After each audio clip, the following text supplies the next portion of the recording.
First of all, we would like to thank Dr. Nadia Al-Sheikh for organizing everything, the symposia, everything to do with the inauguration. So thank you very much.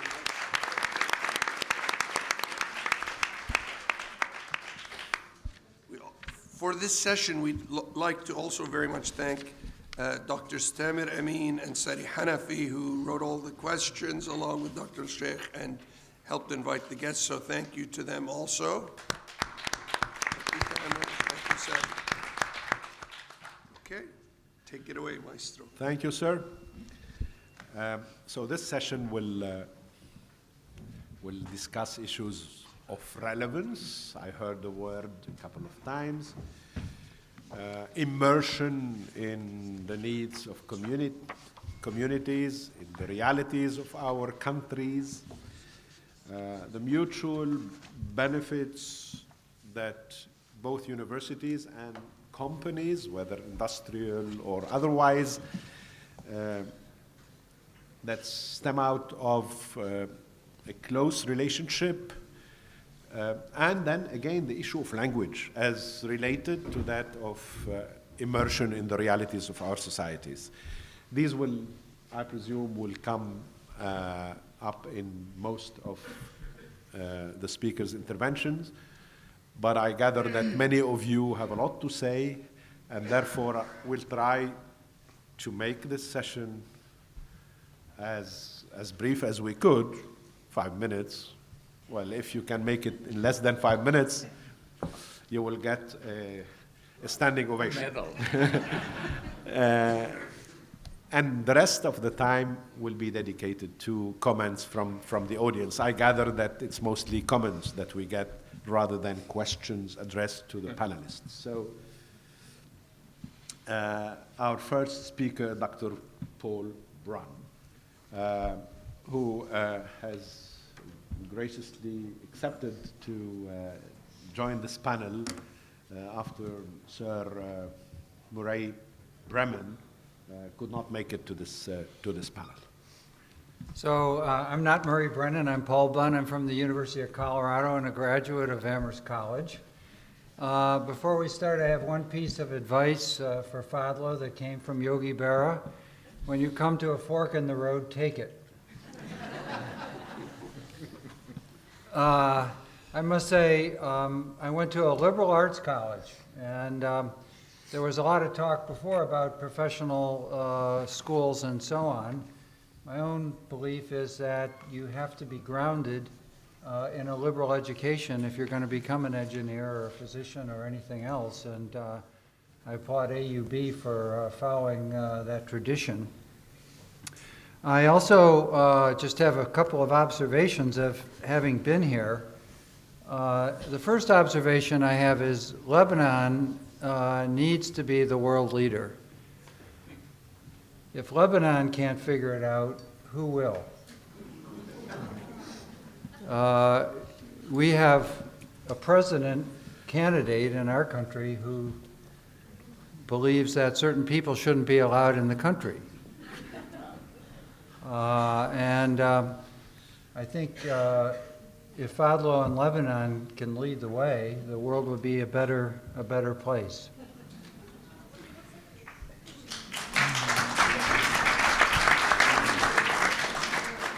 Okay, the first question is, what's the relationship between institutions and communities?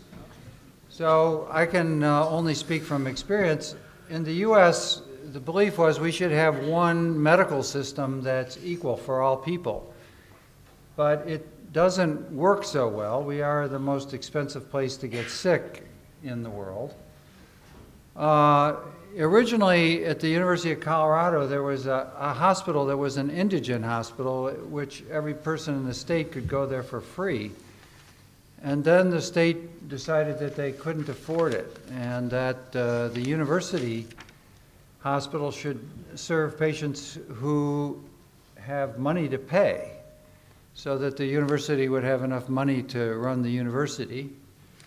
And arguably that's not such a good thing, but fortunately there's another hospital called Denver General, which is staffed by university faculty. And so one issue here would be how can the medical school serve the community and have its own university hospital? Well, all of our residents and fellows go out and staff all the clinics at Denver Health. And so the university, in a way, is serving both those people who are insured and those people who aren't insured by getting out into the community. And it's, to a certain extent, it's a team sport. It's not either or. I think that the university here should have fellowships for people who would go to the United States or to Europe, and hopefully, reciprocally, some people would come here to train. And it's okay that some people will publish internationally and be international stars, but it's also okay that many people will serve the community working in a community hospital here. My advice to Fadlo would be to take the hospital out of the university, like most hospitals in the US, to become a business. And the staff would service that hospital, but the hospitals that aren't university hospitals would be staffed, and the clinics for free would be staffed by faculty from the University of, American University of Beirut.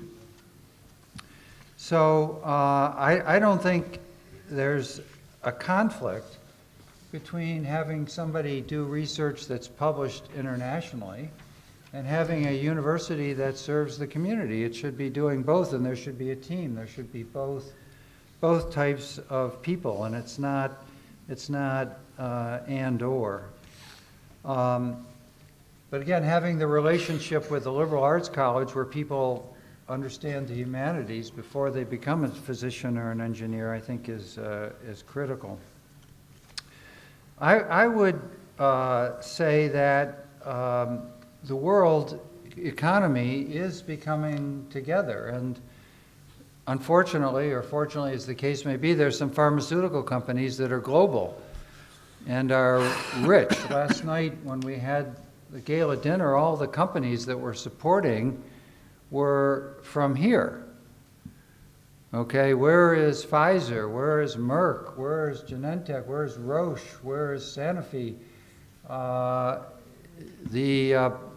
Those international companies that are selling drugs to patients in Lebanon should be here supporting what happens here.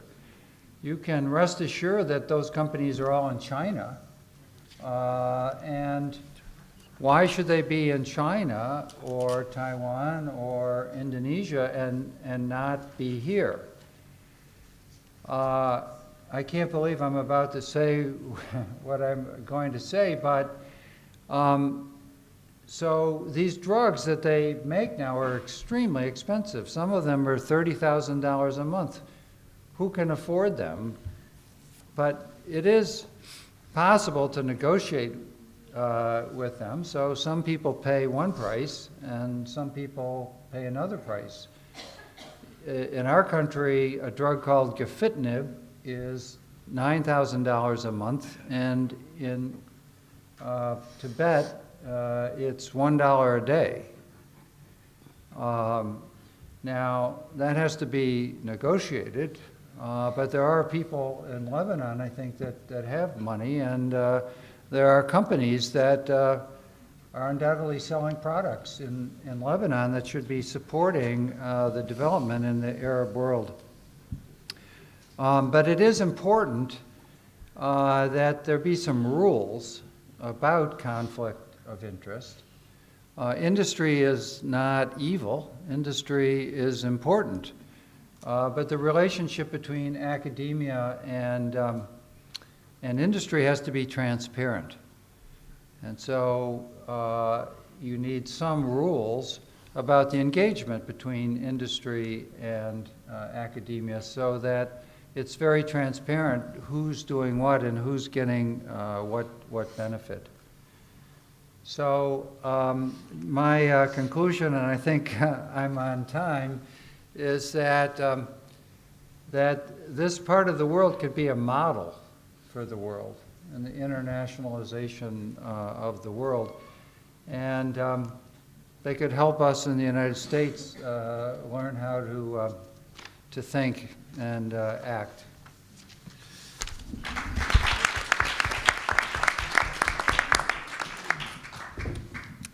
Thank you. Transparent rules of engagement. Overcoming the dichotomy between the local and the international. Thank you very much. Our second speaker is Dr. Joseph Jabra, the president of the Lebanese American University in Beirut, in Lebanon. Thank you very, very much. I'd like to take this opportunity on behalf of LAU to extend our most sincere congratulations to Dr. Fadl Khouri on his inauguration.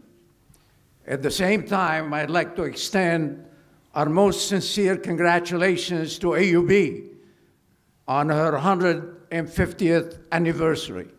That was really splendid, and it's a pride for all of us, not in Lebanon, but beyond.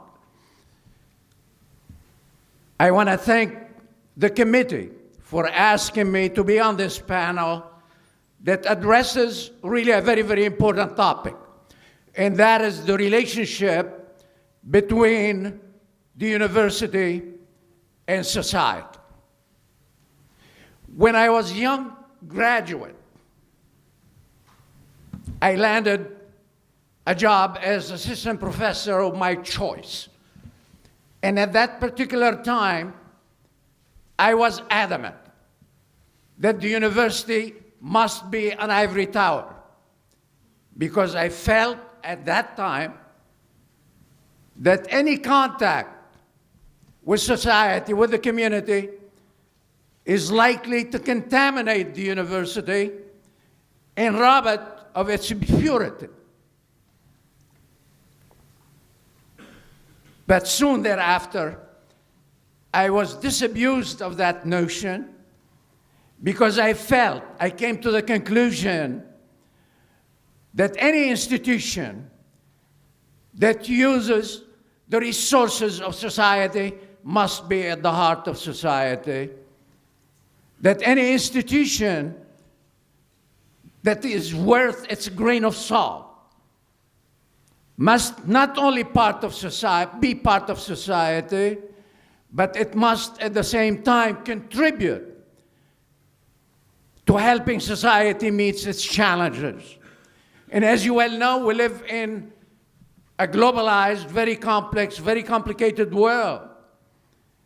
And it is incumbent upon us to help society. And the only way to do that is really to have a partnership. Not only cooperation, not only collaboration, but a partnership between three major sectors in society if we are to make a difference. Between the university sector, the government, and the private sector, including industry. And I like to focus on something that is very, very specific. That partnership will, in the final analysis, strengthen not only education, it will strengthen not only our relationship between the university, the government, the private sector, all done in a very transparent and honest way, but it will strengthen really something that is fundamental, that is vital to our institutions of higher education, and that is research. And I'd like to focus on this for a couple of moments. It is not only applied research that the private sector might be interested in, that government might be interested in, but basic and fundamental research. And I just like to mention to us, to remind us, that some of the major inventions really were based on basic and fundamental research. I'll take three examples. The first one is really the anonymous work that was done by Swiss scientists in their lab at CERN, which really was the prelude for the establishment of the internet. The second example, the no-name physicist that worked in lab in the United States and throughout the world in terms of their discoveries in electronics and subparticles that in the final analysis led to the computer that we enjoy so much nowadays. The third example is very, very clear to us, and it's in medicine. Mary Claire King worked for 20 years, and she was blamed for wasting time, for wasting money. She was interested in finding the breast cancer gene, and she was successful at it in the final analysis. And as a result of that, millions and millions of human beings, of women, were saved because of her hard work, anonymous work.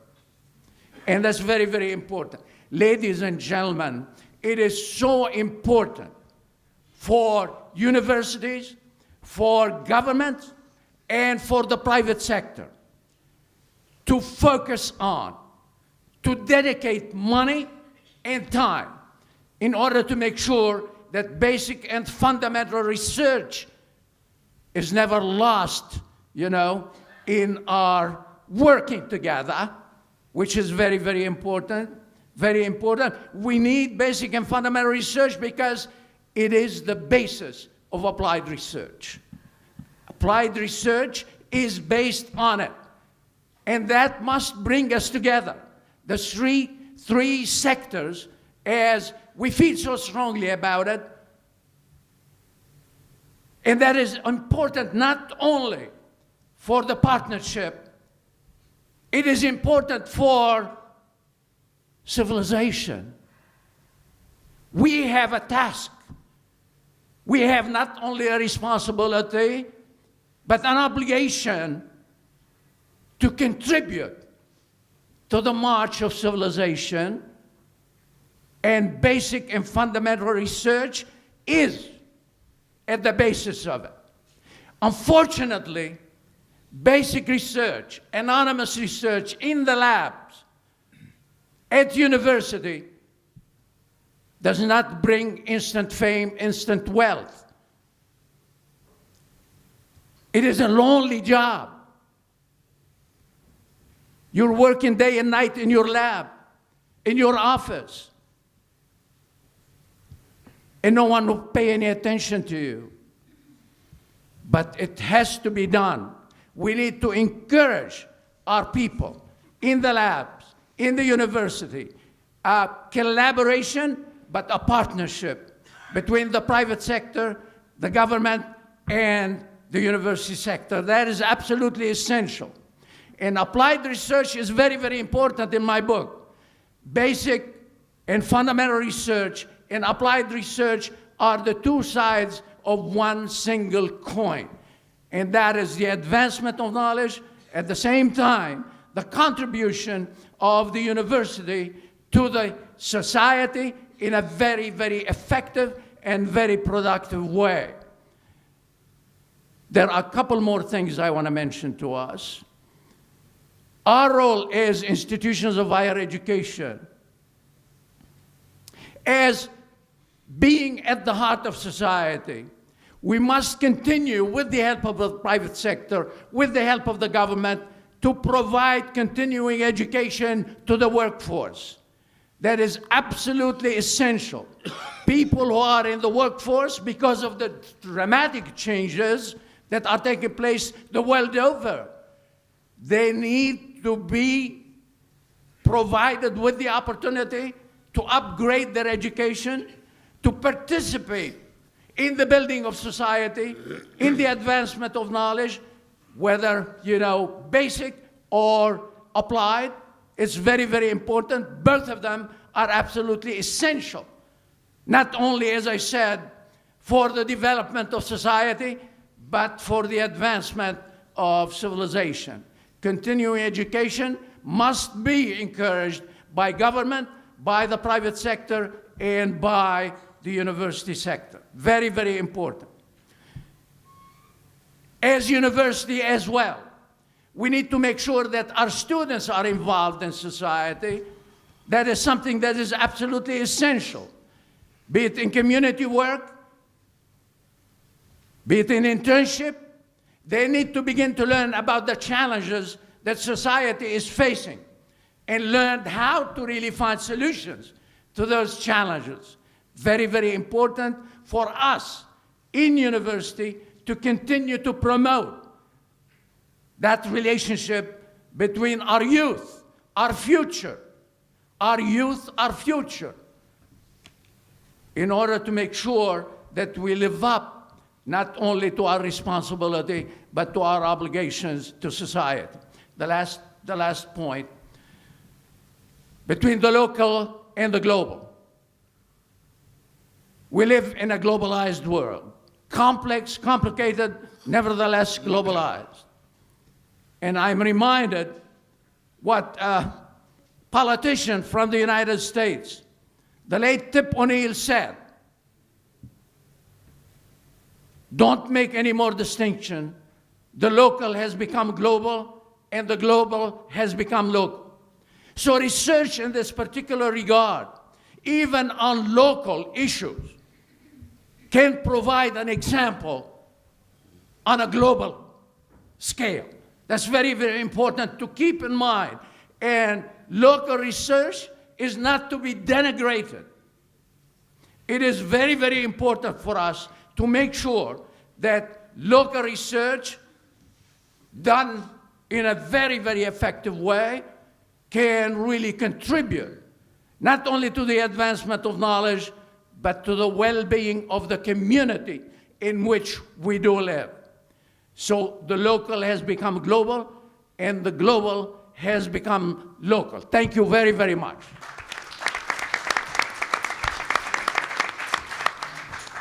Thank you, President Jabra, for having emphasized the trilateral partnership that would promote eventually research, not only applied research, but fundamental as well, and be attentive to the needs of continuing education.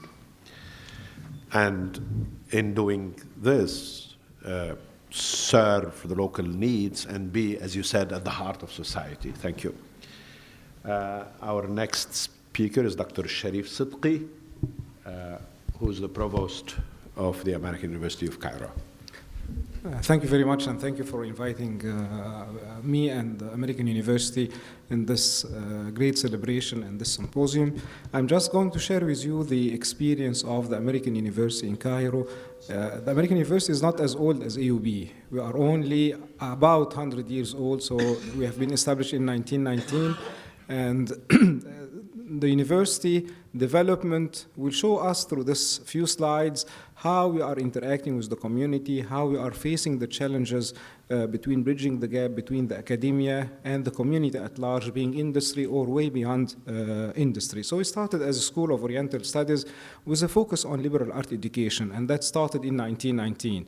And we started to grow slowly but surely based on the needs of the society. So in mid-60s, we started to introduce some disciplines on science and engineering and some business measures, and we are located at the heart of Cairo, so we have lots of community engagement. We have a very strong continuing education program that outreach to the community, and we started and continued like that until the demand started to be increased, and then we started to decide to increase our infrastructure to meet the global and international demand. And by the end of 90s, we started to do a design for a new campus where we moved to in 2009, and that's a 250-acre campus located outside Cairo, where we have all the required infrastructure that allows the internationalization of the university and having the appropriate impact locally, regionally, and internationally. And to capture all the challenges that we meet, we need to see what are the main pillars of any higher education system and start to see the challenges associated with each. So we have faculty at the core of this interaction, and then we have the academic programs, the research, the social engagement, and the students. There are challenges associated with each of these pillars, and I'm going to go quickly through every one of these and see how can we link this to the major challenges and to the main topic of this symposium. So for faculty, they are the main driver, and the hiring strategy and how can we attract international faculty that have local relevance and have international impact, and how can they deal with the problems, how can they build new academic programs that really build the new generation who can lead the country and lead the region. How can we maintain excellence and do capacity building, and how can we retain the excellent faculty by providing them with tenure status, various contractual status that allow getting experienced members of the community engaged with the educational enterprise. And getting to the academic program and the challenges that we have, how can we make our programs diverse, but with the main liberal art education philosophy, and have an interdisciplinary program. Now there are no isolated islands, so sciences, engineering, social sciences, all the various types of academic programs are just mixed together in an interdisciplinary form, so we cannot have any borders or boundaries between various. And this is one of the major challenges. How can we transform our education to be more interdisciplinary? How can we attract more students from professional and non-professional majors? And how can we have the international recognition? How can we be accredited? How our graduates can work anywhere in the world and being recognized for what they have studied? To do that, we have quite a diverse programs that we offer. So we offer around 36 bachelor degree and 45 master degree and the PhD program through 5 different schools: School of Business, Science and Engineering, Global Affairs and Public Policies, Humanities and Social Sciences, and School of Education. And all of these are running with a liberal art education, so we have all the common courses with the social science background that give the student the breadth and width of the knowledge for various fields, with the focus on their specific discipline and how we can focus on experiential learning on various topics, not only on engineering and sciences, but on social science, and how can you get the interaction between both of them, either inside the classroom or outside the classroom. And the main challenge here is always to see that we have more students desiring to go to the professional majors and much less students going to the non-professional majors. And we try to solve this, as I mentioned, by having more interdisciplinary majors so that we have more equity and more uniformity in the distribution of both, because both of them are required. And having business with psychology, with engineering, this is how we can develop and move forward in our development. The most important part of this story is the students. So how can we attract talented students? How can we retain attracted students even if they are not capable financially to support themselves? How can we provide them with the financial support? And how can we do the appropriate career planning for them so that they can find the appropriate employer when they are graduated? And how can they find the future path throughout the whole journey? And one of the main things here is how can we provide the students with the appropriate financial support that makes us free-handed to select the talented students regardless of their needs. As you see here, at AUC we support 20%, almost fully, 20% of the full student body. And this should be at least doubled on the long term, so we need to have more financial support and more engagement from the community. And this will give us the contribution of the second part, which is the social engagement of the community. In addition, we need to have a broader international flavor of our students. Currently, we have only 5.5% of our students internationally. And this is due to several reasons. But if you look at the last 20 years, we have a variation between 20% down to the current 5%. But interestingly, lots of our international students now are coming from the Arab region, from Saudi Arabia, from Emirates, from Syria. So this means that we have lots of interactions regionally, and that's the important part that we need to capitalize on. In addition to having more programs that are attractive for more international students to have the appropriate cultural interchange between the students. Getting to the most important part here, which is the research, and to have a strong university, you need to have the research and education getting hand in hand. And the challenges for the research, it's quite clear. We have a significant gap between the academia and the community. So how can we have our research done with national and regional impact, and at the same time being funded? One of the major challenges for the research that we find is funding. And for us, being an American university, there are lots of challenges that we have. We are not eligible for national funds. We have lots of challenges having the American funds because we are not on the American side. So there are lots of challenges that we have. Again, this will be solved with the engagement of the community. And again, we need to have all the interdisciplinary research getting on. So the local relevance of our research is just that we do research on Egyptology or for cultural conservation that have an impact locally and regionally, up to the latest research that's being done on the latest technologies, which just relate to the strategic challenges and priorities of the country and of the region, being for energy, epidemic diseases, or whatever. However, if you look at this chart, you will see that the contribution from the industry is very, very small. And we try to enhance this more and more. And as I mentioned, our vehicle for this is the society engagement. How can we get our society engaged in the educational system that we do? How can we get the society engaged with the research that we are doing? How can they believe that we have credibility, that they can do some prototypes that can be transferred to the industry or to the community at large? So that's one of the challenges that we are dealing with at various capacities, to have some advisory boards from the community that can just get and interact with the development of our academic programs, and how can this link to the needs of these third party from the community, being industry or whatever community stakeholder, and help in the development of the programs and the research that we have. And this is how we can sustain our research and how can we impact our community. So we started lots of activities, so having the entrepreneurial ecosystem, how can we empower youth, how can we help them to start their startup companies, and this materialized in few companies through a technology transfer office that we help the initial prototypes to be materialized into a real product. One of them is a company called Dikimia, and this is one of the first spin-off companies that emerged from the research being conducted at AUC on hepatitis C. So 15% of the Egyptian population is infected with this disease. And it's very important to have a cheap way for detection and a cheap way for treatment. And this company developed a new technique for determining the detection of the hepatitis C in early stages with a very, very simple and cheap approach.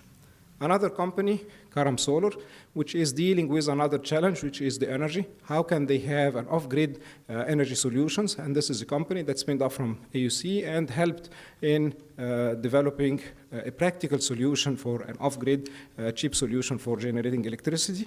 In addition to another company which deals with treatment of the wood of the palm trees and how can they do a manufacturing out of that. Okay, so I'm almost done. Could you please conclude? Yes. How can we go to the community and how can we do an impact for underprivileged students? How can we interact with the community at various capacities to make lots of interaction and lots of awareness? So in conclusion, we have the main driving force, which are the faculty that impact education and research hand in hand, and there should be a strong link between the education and the research. Both of them should come to the society with a strong impact, paying back with scholarships and fellowships to both research support and education, in addition to supporting the faculty, and the faculty will support back the education system. Currently, the situation is quite different and unbalanced, as you see here. We don't have strong relation to research or connection with the education, in addition to a very weak outreach of the faculty to the community. Thank you very much.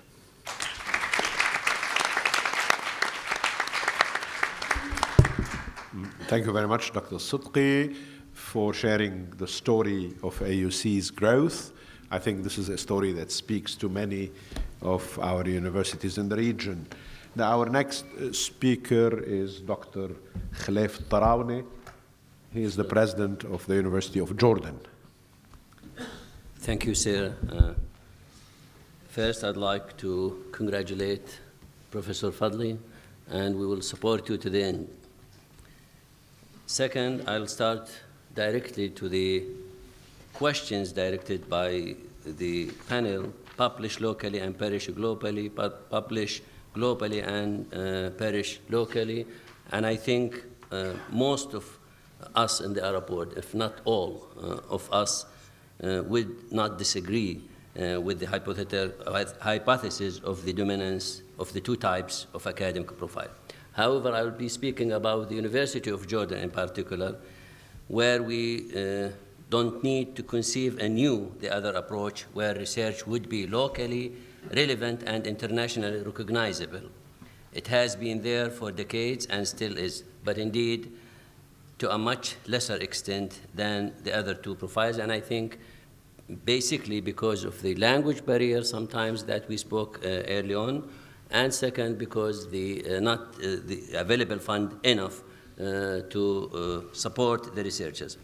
I will be giving two examples. One, soil solarization, which is a soil disinfestation method that utilizes solar energy to raise soil temperature by covering the soil with plastic sheets during the hot season, thereby heating it and killing the pests.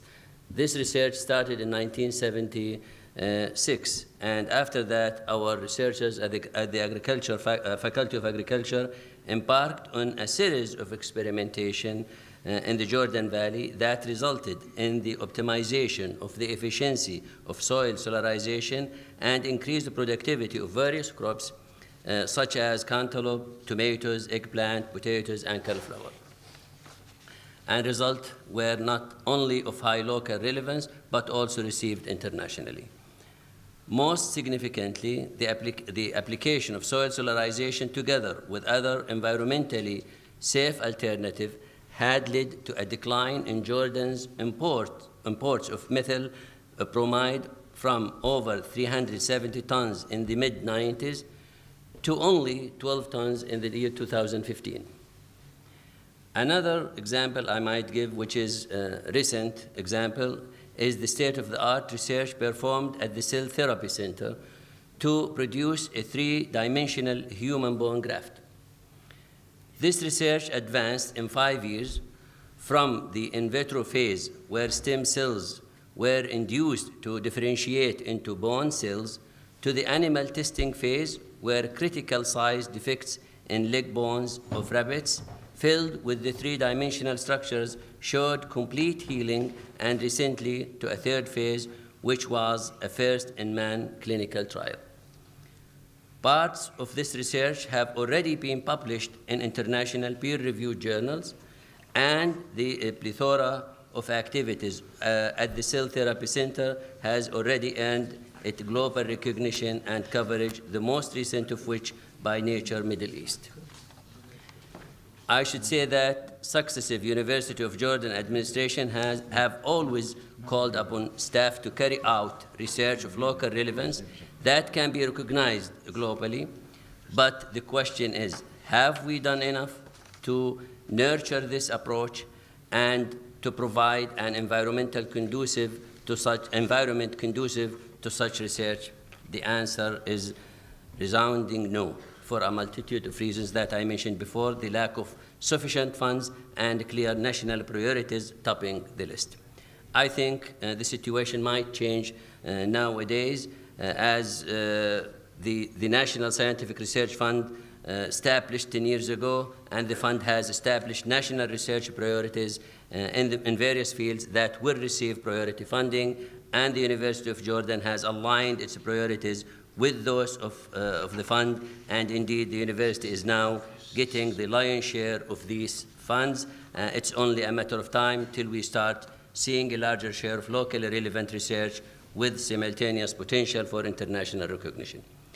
With regards to the relationship of universities to industry, I would like to share with you also the University of Jordan's experience with initiating and fostering a linkage program with industry. The program was initiated in the year 2003 and is called Faculty for Factory. The basic idea was to match university faculty members with industries that can benefit from their expertise. Faculty members would spend the 3 summer months at the factories and are paid from funds made available by the industries and other organizations.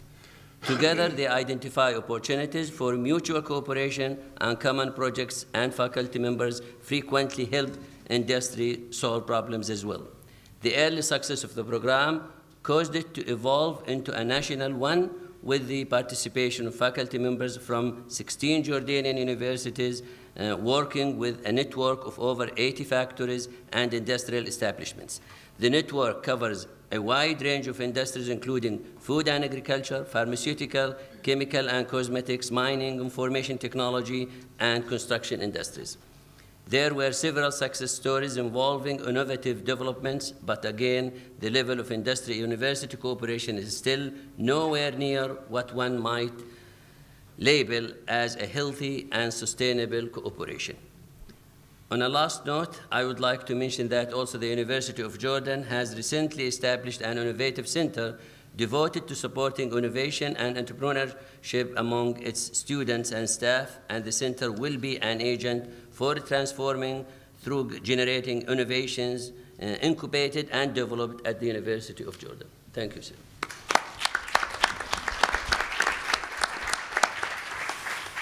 Thank you, Dr. Tarawani, for sharing with us those examples from the Jordanian experience, and especially in sharing with us what you think are the efforts needed to make sure that locally relevant research and the research that is recognized internationally do not go separate ways.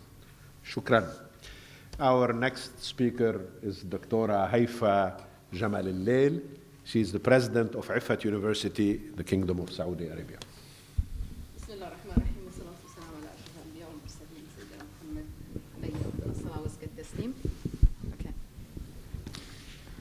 I feel today a student because everybody's really prepared with a formal structured paper, and I'm coming here without really, except inshallah I will speak from my heart to your heart.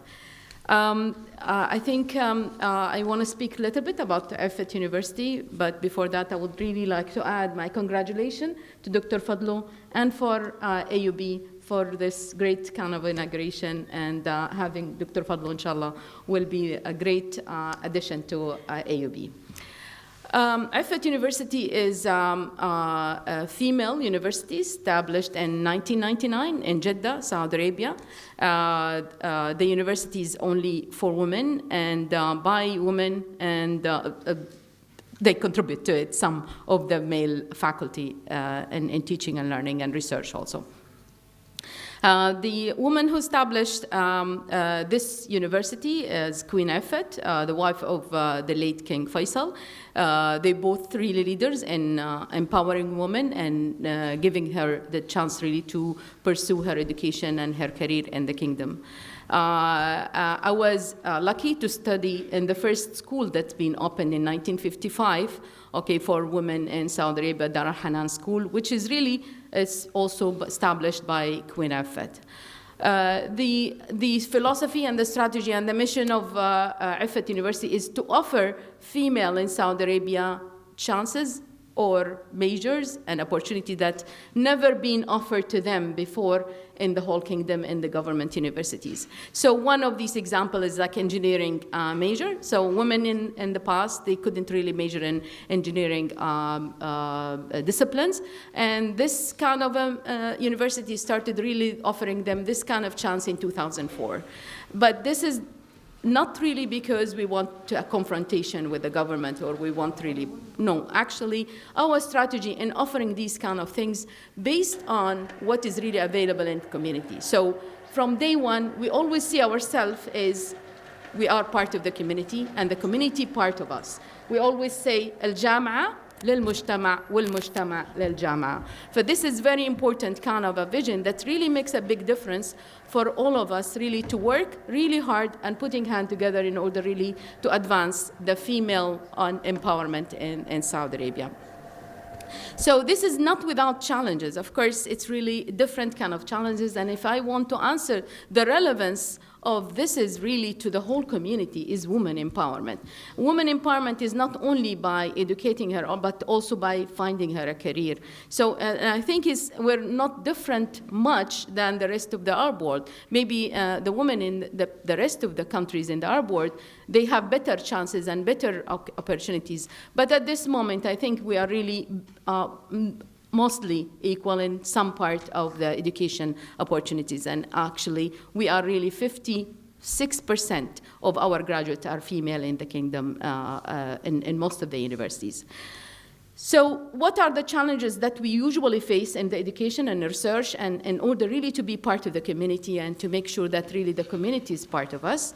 We always find, like, for example, if when we built the university, we built it on a liberal art education philosophies and how we can really build the holistic character of the individuals. This one of importance because it makes a big difference. We don't want to really continue the road of really, rote memorization and really without looking at how we can really build this kind of a personality in the woman and for the future. So, but without really confrontation with anybody, we implemented and we created a general education program that has the whole philosophy behind the liberal art education, but with the courses, with the teaching and learning methodology that really instill in the students all of the values and principles of the liberal art education.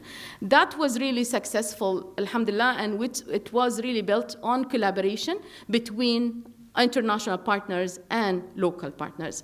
So we always see ourselves that we always need to do the balance between the national and international. So in order really to move slowly and with sure kind of step, we want to make sure that how the people in the country will accept our move in order really to do study abroad. We have the first 2 students study abroad, just sent them today, last week to University of Miami. So this kind of internationalization, we're embedded inside different kind of a curriculum design, inside student exchange, inside of different kind of visits that we do in Effet University, and not necessarily only male faculty that really, female faculty who teaches, but also international partners come and send all their male faculty to us. So the balance and not confrontation, actually, and with evolution is really our strategy in order really to balance all the time between the local communities and international communities, and at the same time, really respect culture and tradition and values that we have inside of it. So this is really the very successful so far strategy that helped us really keep the international partners, international methods and collaboration really comes in to Effet University, but at the same time really keep our culture and tradition and policies that really we believe that also has some values that we can instill in the students. So we always, we think globally, but we always act locally. I just want to stop here so we can really give the chance to more questions. Thank you.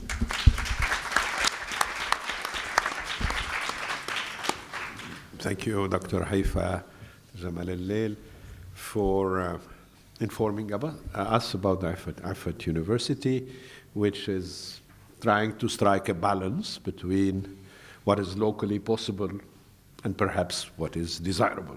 Yes. Thank you very much indeed. Now, our next speaker is Dr. John Waterbury, who is known to all of you here at AUB. He's a former president of AUB. Ahlan wa sahlan.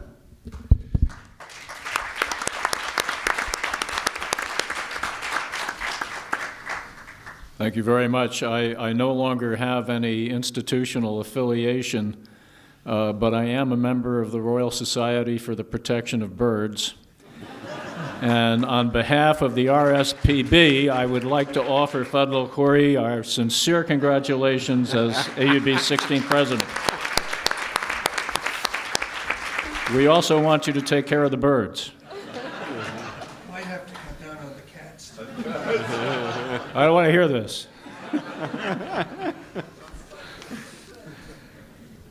Joe Jabra summarized a view of the university that I think has been prevalent. I don't believe it is any longer, but the kind of ivory tower, a haven of slow and gradual thought, free from the contamination of the surrounding environment.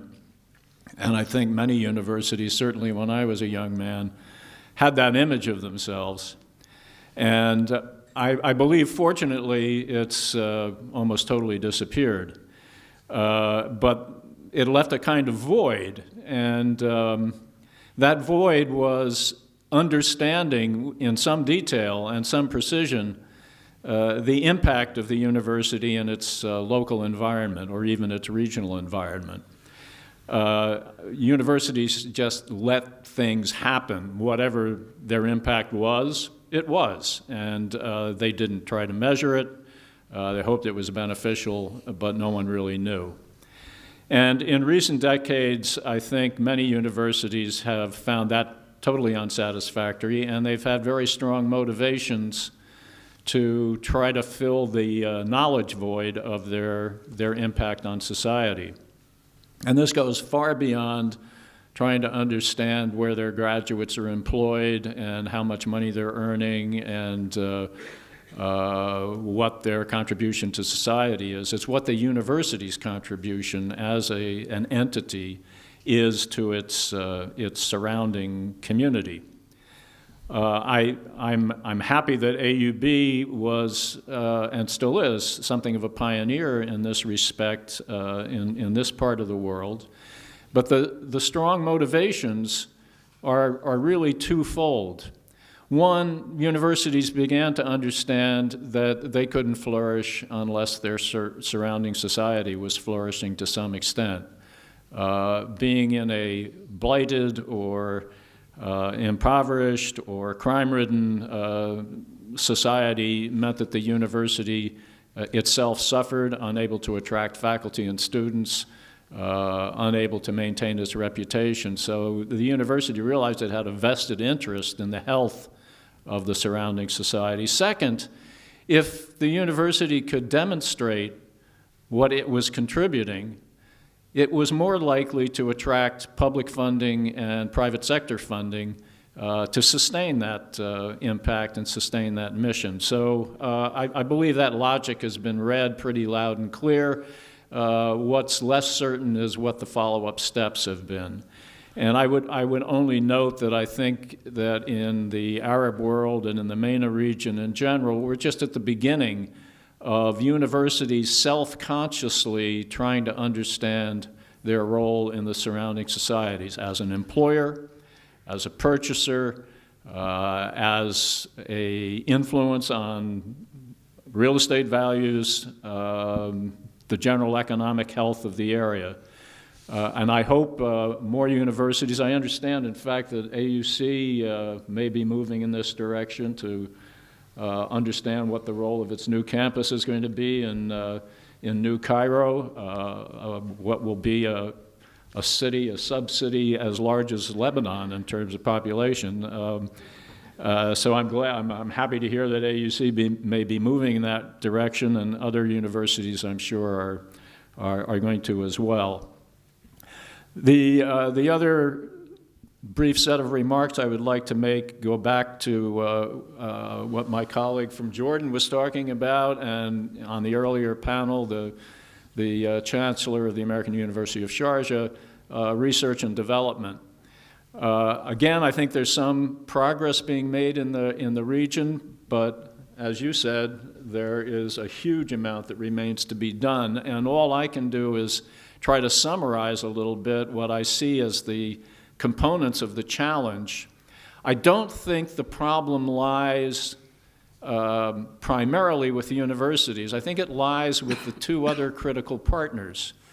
Those critical partners are governments and the private sector. I also want to say the public sector to the extent that it's involved in the economy and running enterprises. So the enterprise sector, the government, and universities.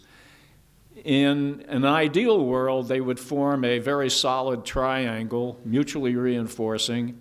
But unfortunately, in the Arab world, I think the triangle is somewhat broken. The governments and the private sector, I don't think, are convinced yet of the necessity of research and development funding. And just to give you a few figures, I think this would be familiar to many people here.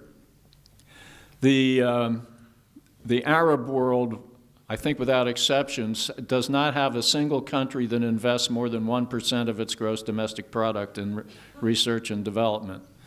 The average for the OECD countries is about 2% of GDP, of gross domestic product, so double the best performers in the Arab world. And the really top performers, which are countries like Norway, Finland, Israel, Singapore, they're spending over 4% of GDP on research and development.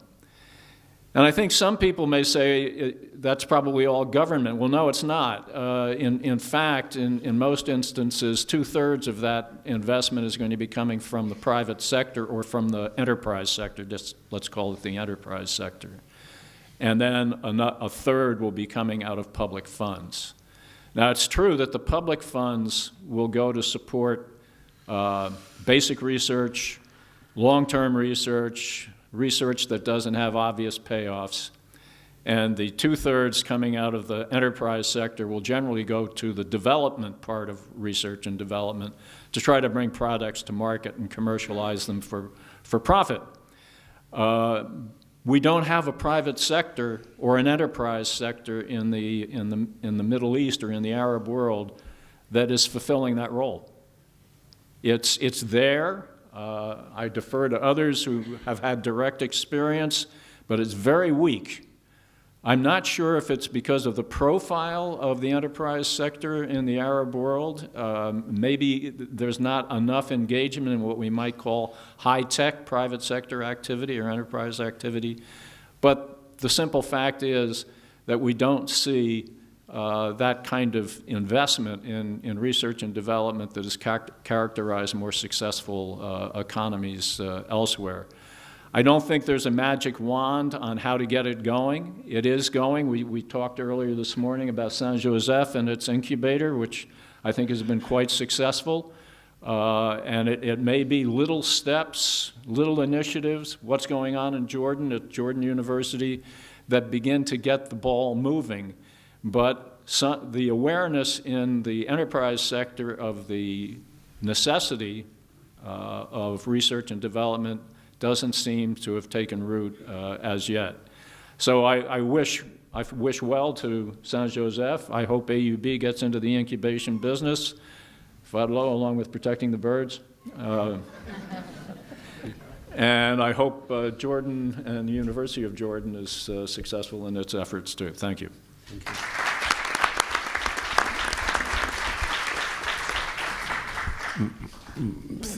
you. Thank you for taking note of some progress, but then also for telling us that this progress is very slow with regard to strengthening this trilateral partnership that Dr. Jabras spoke about. We still have a long way to go. Now, the last speaker, before last speaker, is Dr. Khalil Hindi, who was a professor here at AUB, back to AUB, but who have been for 5 years president of Birzeit University. Thank you. The disadvantage of being one of the last speakers, or the last speaker, is that one tends to echo what others have said before one. In any case, I would like to consider the relationship between university and society by first directly engaging with the statement that is made by the organizers about publishing globally and perishing locally, or publishing locally and perishing globally. And then I would like to make a few general remarks about the relationship in the Arab world, in the Arab context, from a wider perspective. It seems to me that counterposing international recognition to local relevance is essentially false. By the way, this reminds me of another false dichotomy, one that occupied Arab thought for the best part of the 20th century. And I'm referring here to the counterposing of modernity to authenticity. Needless to say, unhappily, we Arabs ended up achieving neither. Anyway, back to international recognition versus local relevance. First, the distinction between global relevance and local relevance is meaningless in the overwhelming majority of disciplines and subdisciplines. Think philosophy, mathematics, physics, chemistry, biology, languages and literatures generally, even most of engineering, medicine, business studies, and agriculture. Secondly, such is the interconnectedness of the modern world that work of direct local relevance, if of a high standard, attracts international attention and recognition. During my tenure at Beirut, to name a few examples, only a few examples, I saw work that made it to good international journals on Palestinian flora, on Palestinian public health, on pollution and pollutants and environmental problems in Palestine, on transportation problems in Palestine, on architecture in Palestine, not to mention politics and conflict resolution and colonial studies. As you all know, this is an area of research that is thriving because Palestine, unfortunately, is a huge laboratory of politics and conflict.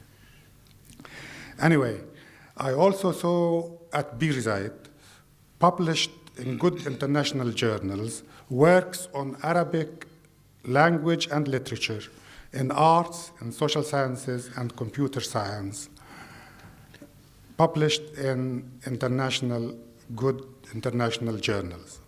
I could give further and perhaps many more examples from here at AUB in medicine, public health, agriculture, and business.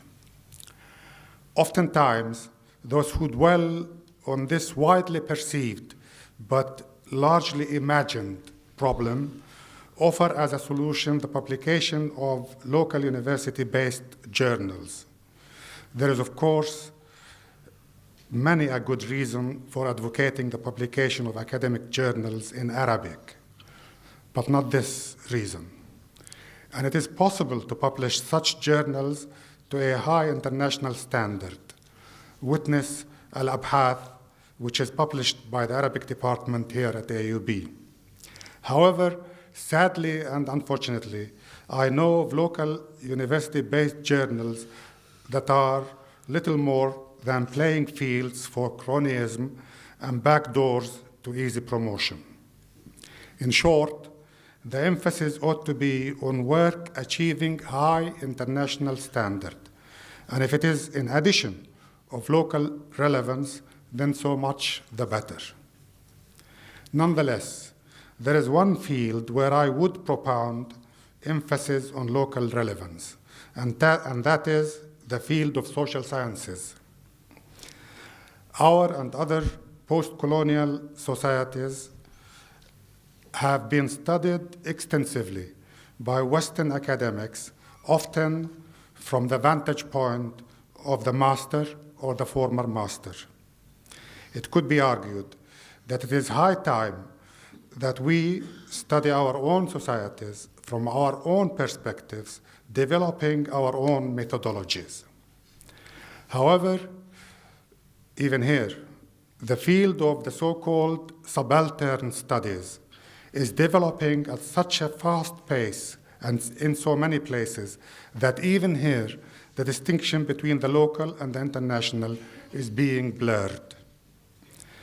I'm happy to report that during my tenure, Birzeit University launched a PhD in social studies that is firmly anchored to the post-colonial, post-imperial premise. Now, please allow me to make a few remarks on the general issue of the university-society nexus in the Arab context. One sometimes listens to discussions and comes out with the impression that the Arab world is بخير. كأنه العالم العربي بخير. I submit that the horrific barbarism being visited upon so many of our Arab countries, sometimes with active participation of some university graduates, oftentimes with their collusion, connivance, or submission, must lead us to wonder whether, or indeed conclude that, Arab universities are failing their basic civilizational mission. I do realize that this is a complex, controversial issue, but let me, in the little time that is left for me, venture a few points that I deem worthy of consideration. The first point, the doggedly instrumentalist attitude of both the Arab public and the university communities towards higher education, with the university perceived as little more than a factory producing degree holders, rather than a community of scholars whose mission is to safeguard rationality through research and education. And this is a general mission of universities. In our Arab world, where extremism is running amok, one needs to add to the university mission inculcating reasonableness and toleration. This is largely absent. The second point is the relentless pressure on universities to adopt impoverished curricula where technical subjects incessantly ease out the liberal arts. And I'm here echoing some of my colleagues. By the way, I have no axe to grind. My background is engineering and management science. But I do realize that we really need to counteract the relentless pressure on universities to adopt impoverished curricula where technical subjects incessantly ease out the liberal arts. This is the phenomenon of general education beating a steady retreat in curricula throughout the Arab university system. The third point that I would like to raise within the general discussion of the nexus, the university-society nexus, is the implicit hierarchy of disciplines in Arab universities, where humanities and social sciences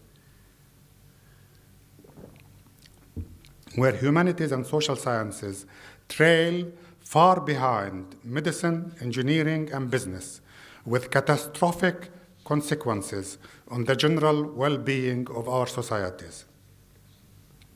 A further point, the failure of most Arab universities to provide that elusive but all-important character-building experience, often termed the university experience. Another point, the preponderance of antiquated modes of teaching and learning that induce submissiveness to received wisdom, rather than help students develop the much vaunted critical thinking.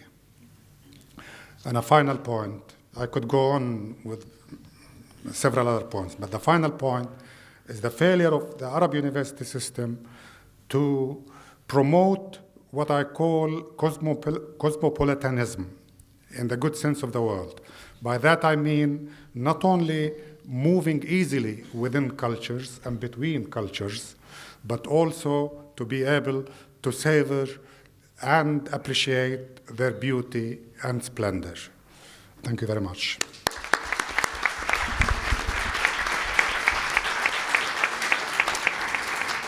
Thank you, Dr. Hindi, for drawing on the wealth of your experience in Beirut to offer a critique of this dichotomy between what is locally relevant and what could be recognized internationally, and then from there on reflect on the problems of our society in relationship of universities to society. Thank you so much. Now, ختامها مسك. That the last speaker will be Dr. Sultan Abu Urabi. He is the Secretary General of the Association of Arab Universities.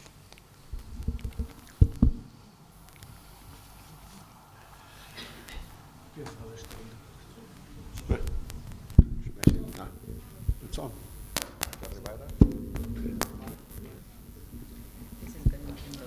Bismillah ar-Rahman ar-Rahim.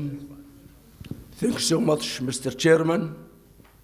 And I would like to congratulate Dr. Fadlo Khori for the inauguration yesterday, which was really a marvelous day, and it is a great day for AUB. And also I would like to congratulate this prestigious university, AUB, for 150th anniversary. And second thing, I would like to thank two persons, Dr. Karmal Hassan and Professor Sheikh, for insisting on me to come to join this group, because I had really other plans, but finally I said, okay, I'll be coming. And I'm so happy, so glad, and I'm honored to be here with so much prestigious colleagues here. When we look at the American University of Beirut, in Jordan in particular, so many of our leaders have graduated from here. I know 4 ex-prime ministers have graduated from AUB. That means it's so much, not only to Jordan, but to all the Arab countries. And we hope that this university will serve the community, will serve the Arab countries for the future. Everybody was talking about Arab universities. I would like to give some highlights about the Association of Arab Universities and about higher education in the region. Yes, indeed, AUB was established 1866, St. Joseph University, 9 years after 1875. Therefore, our higher education system in the Arab countries, I will say it is a recent. Until 1954, we had only 14 universities in the region, 3 in Lebanon, 5 in Egypt, and 6 universities in 6 different countries. Nowadays, I think we have more than 700 universities. Of course, there's a lot of community colleges. The number of students in our universities exceed 13 million students. And we have more than 200,000 faculty members. And every year we are graduating millions of students. Are really we doing a good job to our graduates? I think most of the Arab countries facing unemployment for the youth graduates. If we will not do a good job to have jobs for them, I think this is an instant bump in most of the Arab countries in the future. Yes, indeed, we have more than 700 universities. As Dr. Haifa mentioned, 55% of our students in the Arab countries, they are female, and 45% they are males. 90% of our students, they are undergraduate, and only 10% they are graduate. And this, of course, has a bad impact on research in the Arab countries. 78% of our students, they are studying either humanities or social sciences or educational studies. Therefore, only 22% they are studying scientific fields like medicine, physics, chemistry, engineering, or IT. Our association started in 1964. That's almost more than 50 years ago. Nowadays, we have more than 320 universities in our association. We are doing a great job to coordinate all kind of activities within the Arab countries and within the Arab universities. And we established 22 societies for counterpart faculties. For example, Society for Faculties of Arts, for Sciences, for Medicine, for Engineering. In Lebanon, we have 6 of those 22 societies. And those societies, they are working together, the deans and the chairpersons and the students together, and every society has its own journal. And also we have 10 councils within our association. The most important one, which is really related to our symposium, it is the Arab Council for Scientific Research and Graduate Studies, which is hosted by University of Cairo.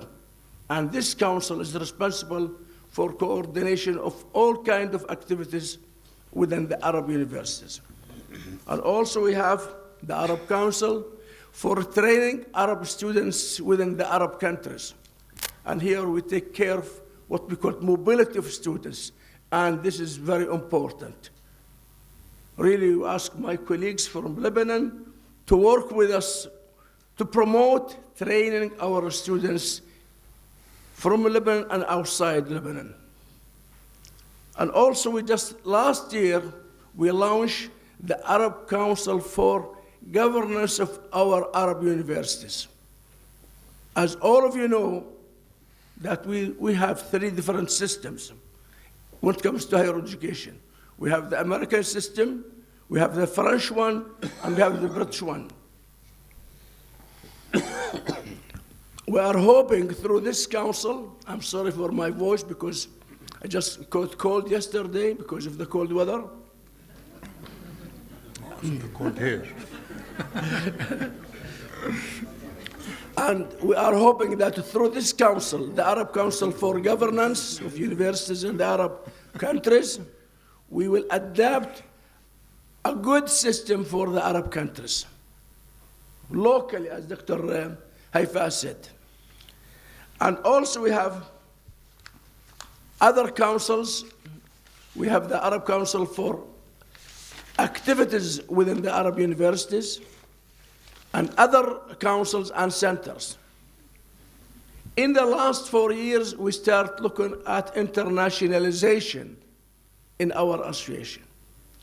We went to Europe and we worked with our partner from Europe, the European Association Universities. We had the first Arab-European Conference 2013 in Barcelona, at University of Barcelona. Last year we had the second one in Jordan, Amman. And this year, in the month of May, we'll have the third Arab-European Conference in higher education. The same thing with Malaysia. We had 2 years ago a conference, and this year, 2016, we will have in the month of October, the second Arab-Malaysian Conference of higher education. 2 years ago, we had the first Arab-Turkish Conference. And this year, in April, we have the Arab-Turkish Conference on higher education. Here, presidents and rectors and vice chancellors meet each other and discuss all kind of cooperation and collaboration.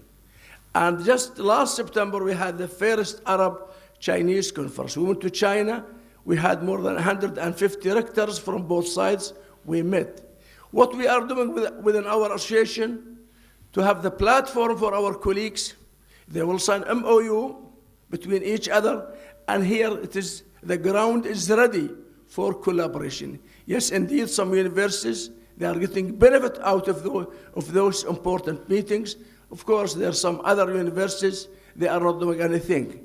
Here it depends on the person and the vice chancellor or the rector of the university to do something for his university. I think when it comes to challenges, yes, the Arab university is facing a lot of challenges. And the most important challenge is research. The output of research, as my colleague said, especially the former president of AUB, it is very bad. We are not financing enough money for research. Yes, indeed, Tunisia is spending 1.1% on research, but most of the Arab countries, they are not spending more than 0.5% of their GDP.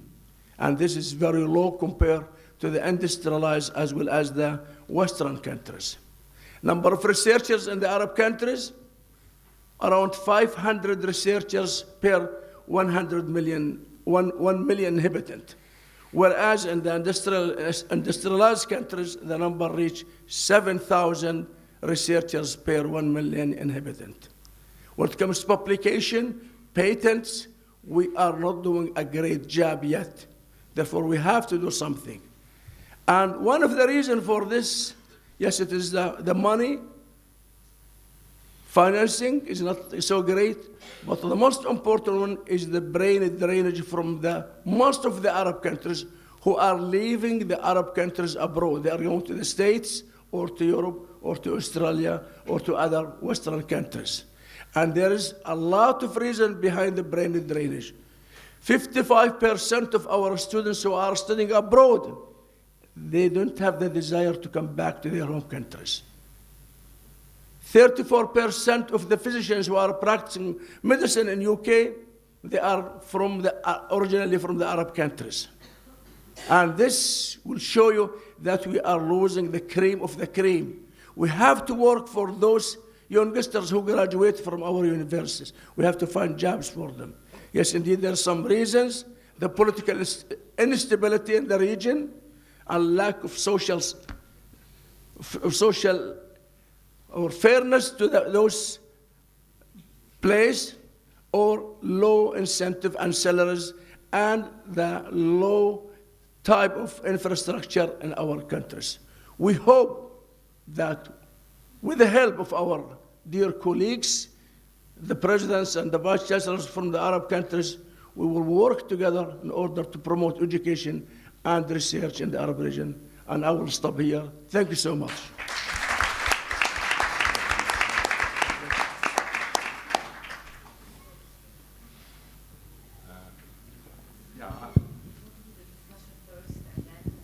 Then because Dr. Abu Arabi is going to offer shield to the president of the AUB. So I will take a few comments, hoping that they are brief. Nabil. If I may. Well, I think this has been a very excellent symposium. I personally have learned a great deal, and I just want to make one comment about research. All of you have mentioned the fact that we need research, we need more research. I fully agree, but we should also be aware that we need good research. And it's not enough for the Arab world to show, or for a university in the Arab world to show that they have so many publications in their name. We want to make sure that these publications are of high quality, and that these publications can be benchmarked with research from top peer-reviewed journals outside the Arab world. Now, one more remark about research. There was a mention about basic versus applied research. I think the line of demarcation between basic and applied research is really very thin.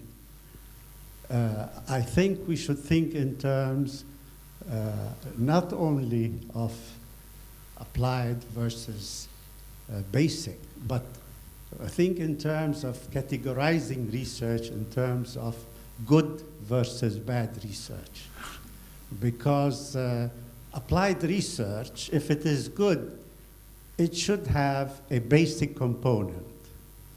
If it is not based on a good basic component, then I would say it is a questionable applied research. Thank you very much. Thank you. Professor Dajani. Thank you.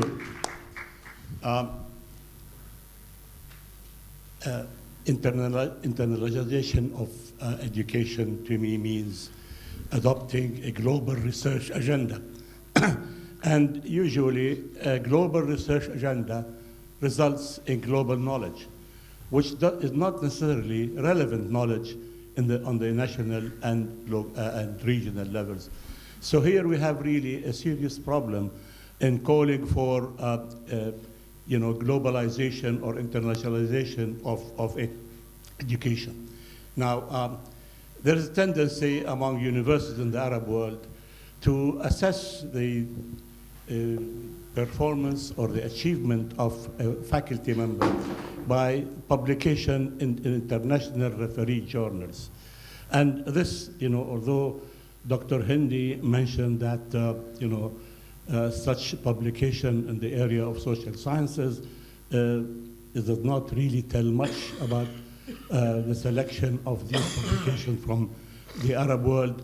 I take a difference with him about really when he says that this is generally acceptable, because what happens when we publish in international referee journals, and not necessarily only relevant and important referee journals, what happens is that we publish in an alien foreign language. And that means that what our university professors publish will be in a foreign language, which as a result, as a consequence of this, it does not circulate among scholars and faculty members across the Arab world. And here is the problem of, I see a problem of AUB, for instance.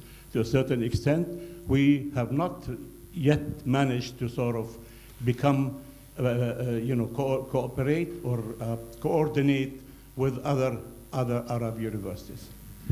Dr. McGreevy. Yes, thank you. I want to comment on President Jabra's idea about the triangulation.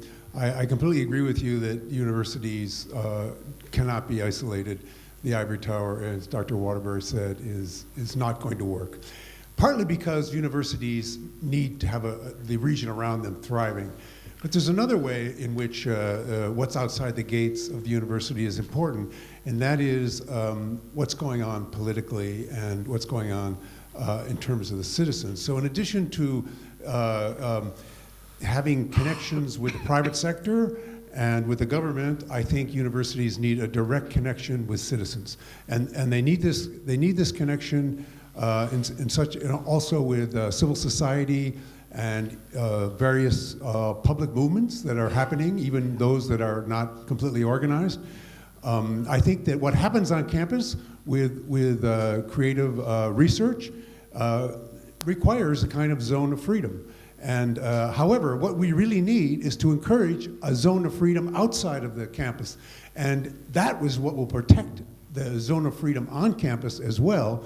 And so in addition to the basic research, I want to agree with Professor Hindi that we really need research in the humanities and the social sciences. We need to develop citizens who can think about changing the world. I would have to say that so many of our problems are not simply technical problems, although we have many of those. They're political problems, they're human problems, they're the problems that get studied by social scientists and humanities. Thank you. Thank you. Dr. Samir Maqdisi.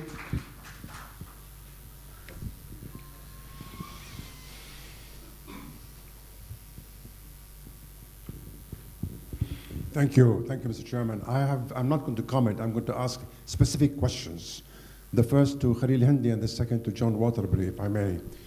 Khalil, you mentioned that in many of the Arab universities, as I think Patrick McGreevy was mentioning, social sciences and humanities were less important than thriving than sciences. And my question to you is why? Please think about this and try to answer why is that this is the case in the Arab countries. To John Waterbury, it's a similar question. I mean, when you spoke about the percentage of spending on research, you said they are much less than the OECD and the West. But what about when you compare it with other regions, actually, which the comparison should be made, East Asia, Sub-Saharan Africa, Latin America? And I would think that probably in the case, the comparison between the Arab world and East Asia is much higher, the percentage of spending on research. And again, my question is why? Is it because national priorities here are different when they are elsewhere? And if they are different, what lurks behind this different national priorities? Is it, well, I mean, I'll let you answer that question. Dr. Arda Arsenyan. Echoing all that has been going on, I'd like to share with you very briefly an initiative that's been going on inter-university, but on a non-official level.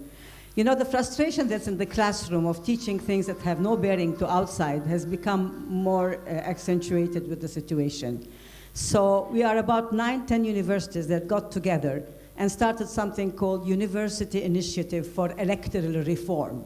We got all the electoral laws that are being proposed into the curricula of courses of students in different universities and have the students study these objectively and debate them and find whether these are really viable or not, and then got all the students together to come out with an aspect of explanation of this. If the universities could together focus on one inter-university project for social reform every year or for civic society development and work together, you could impact at least 1,000 students per year and come out with something that could have a bearing on the society outside.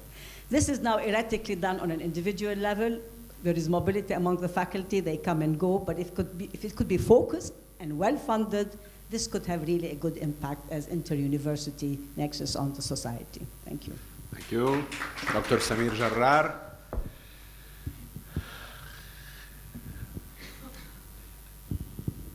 Thank you for all the presentations. I have a small problem with what I've heard. It's beautiful examples of a progress which is traditional. What we talked about is what's expected from universities.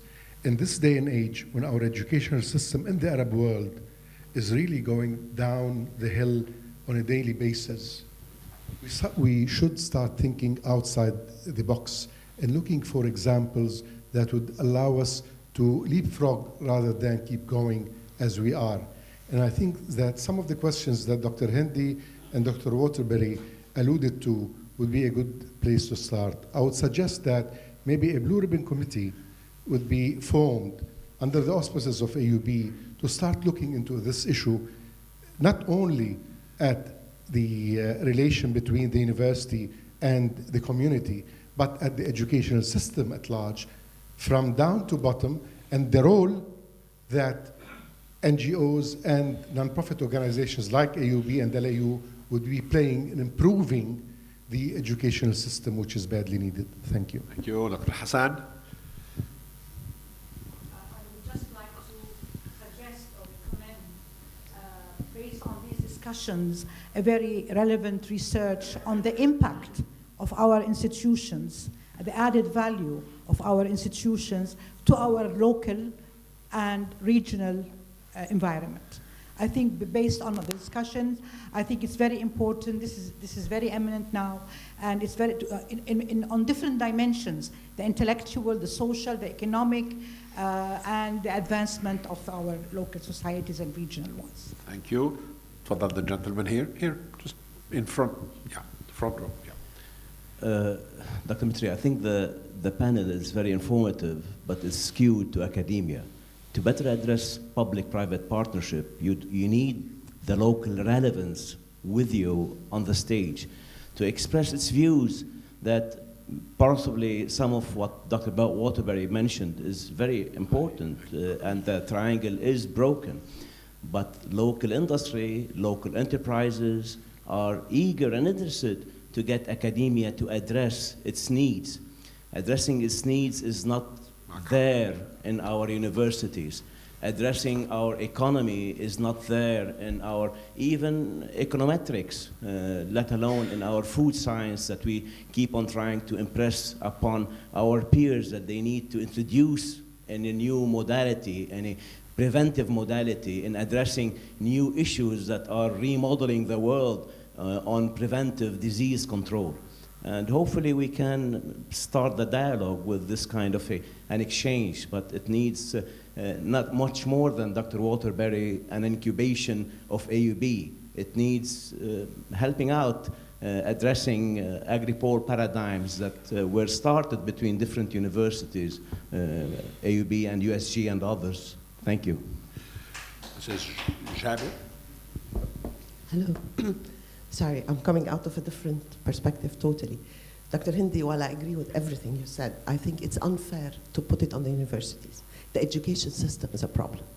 We start, if you don't learn critical thinking at 12, 13, 14, it's very hard for you to be inducted into it suddenly at 18 and 19. So, may I suggest that one avenue of local, this is, by the way, one of the reasons in Lebanon education is ahead of many other places, because the education system, with its problems, still does teach some form of critical thinking, which I hope will go everywhere. Now, may I suggest then one avenue of local relevance is, first, the departments of education in the universities and their role, and second, the positions of the universities as the most prestigious intellectual communities to influence the educational policies in their respective countries towards moving forward.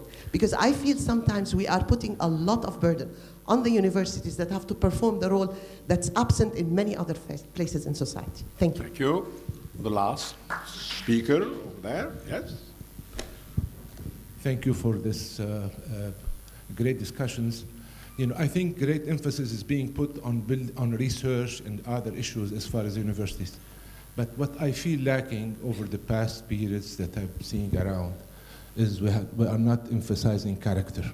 And the question is, as Dr. Hindi mentioned, are we building good people, as Daniel Bliss mentioned? Are we building character?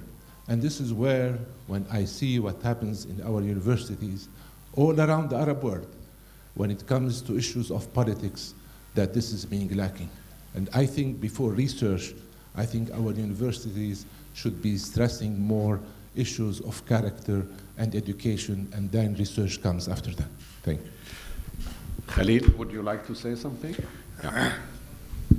Well, I'll just address the question that was sent my way about social sciences and humanities and why do they trail in the hierarchical order in Arab universities. And by the way, when I say Arab universities, I'm not excluding American universities in the Arab world. I don't think they are excluded from the sort of ills that I have,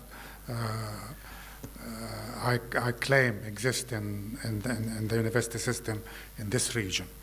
But the question is rather complex, and maybe if you will bear with me, I'll try and explain.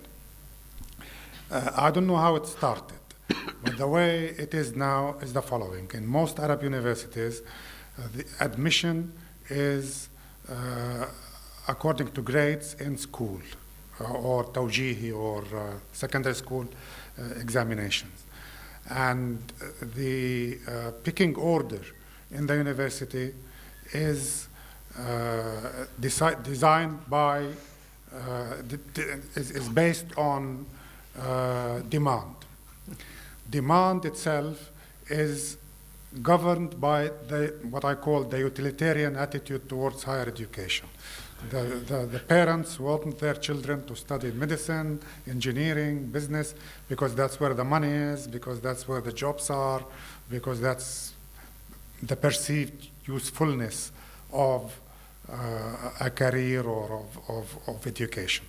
So you get demand for these places. That means the best students go into these disciplines. And that immediately establishes a hierarchy in the university where engineering, medicine, business, and so on are perceived to be of a higher order than humanities and the social sciences. And then it becomes a vicious circle. The poorer students go into humanities and social sciences. Humanities and social sciences become lifeless or listless departments. In many universities, they are merely service departments to other professional faculties. Then you get the graduates of humanities and social sciences poor in terms of initial capability, but also badly taught, go back to universities. Then the students also see the difference between the science teacher and the humanities teacher or social sciences teacher. That also establishes in the minds of the school students a certain hierarchy of topics. And so on it goes.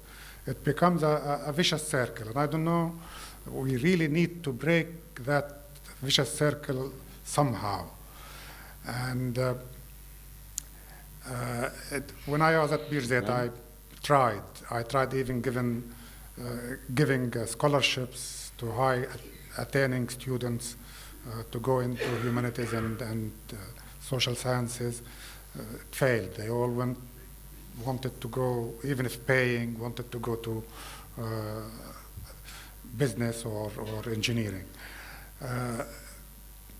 One example that comes to my mind is what happened with medicine in the United Kingdom and in Britain just after the war. For some reason, the status of medicine was low in Britain. And the medical profession deliberately created a shortage. And by insisting on very high standards of entry and so on and so forth. And because it created a shortage, the demand followed, the status became higher and so on. But I mean, there are financial implications for such a strategy. You have to withstand a period of frugality, if you like.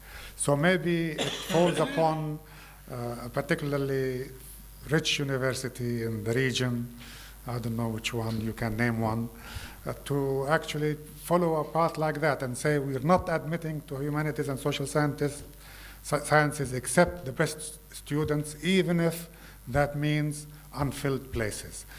Maintain that for a few years, then that will might change the atmosphere. I don't have there is no magic wand. I'm just thinking, if you like, on the spot. Thank you. Thank you.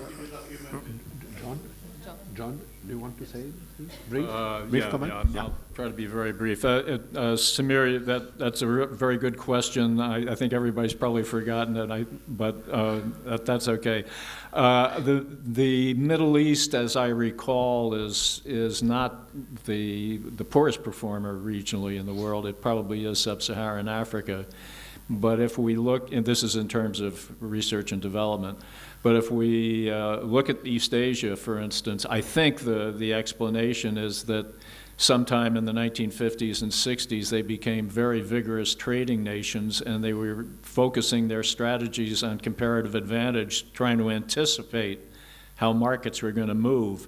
And the only way to be ready is to invest in a lot of research. So Japan, South Korea, Taiwan all began to put a lot of money into research, and they moved into fairly high-tech areas where the Middle East has yet to go. Thank you.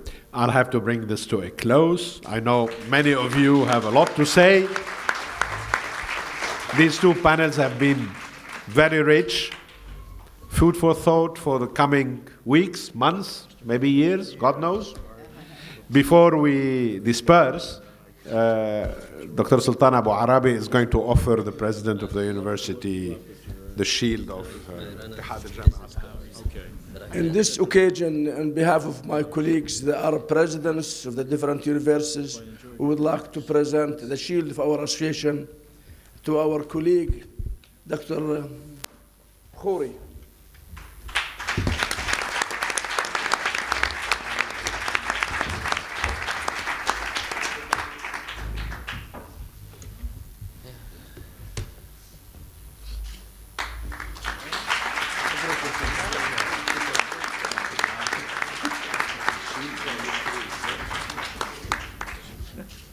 وهذه الدعوة للدكتور خوري مشان يصير عضو معنا باتحاد الجامعات العربية.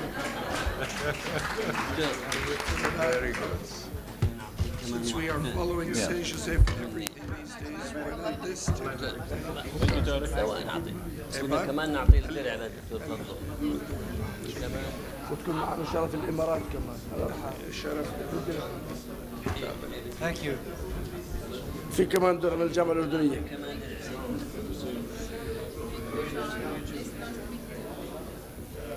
Thank you.